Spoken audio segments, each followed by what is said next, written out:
Jesus was uncomfortably different. And so they thought he was weird because he wouldn't fit into what the world calls normal. Let me start with the fact that in Matthew 9, the so-called religious people thought it was weird that Jesus would sit down to eat with tax collectors and sinners. Little did they know that Jesus was on a mission to save, and the only way he could reach them was by extending God's love to them and speaking the truth to them in love, and not by avoiding or stigmatizing them. When the woman with the issue of blood touched the hem of his garment, Jesus stopped and asked, "Who touched me?" I'm sure in that moment, his disciples were literally embarrassed. They must have thought, what kind of weirdness is this? Look at the crowd pressing in all around you, yet you ask, "Who touched me?" Imagine their amazement when the woman came out of the crowd and owned up to her deed. And Jesus said to her, "Your faith has made you whole." When Jesus got to Jairus' house, he asked the tumultuous crowd, "Why all this commotion and weeping? The child isn't dead. She's only asleep."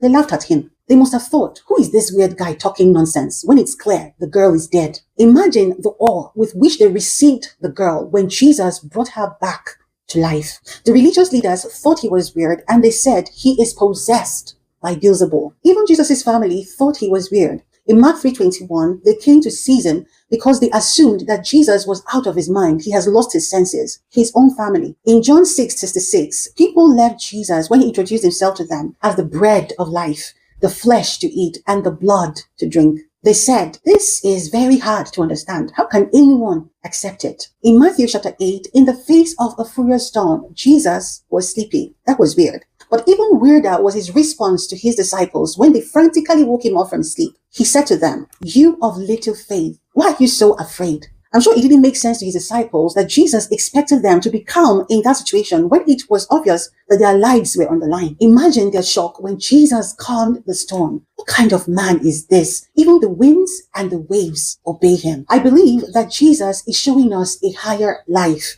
that man doesn't see things the way God sees things, according to Isaiah 55:8-9. That's why the world will never understand why we live the way we live, because we are joined to a God who sees things differently from the way they see things. And because we refuse to fit into their mold, they call us weird. So it's okay when you are called weird. Weird is when people call you crazy because you choose not to do what everybody is doing because of your faith in Jesus. Weird is you choosing to walk in sexual purity in a highly sexualized world where sexual immorality is seen and celebrated as normal. Weird is when people call you stupid for refusing to exaggerate the budget at your office for your personal gain. Weird is being at peace where everyone is running helter-skelter because you trust God completely. Weird is being different from everything the world accepts as normal. So we shouldn't be surprised when the world thinks we are weird. Jesus was weird, and so should we. If this video has blessed you, please share it with someone who needs it. God bless you. Bye.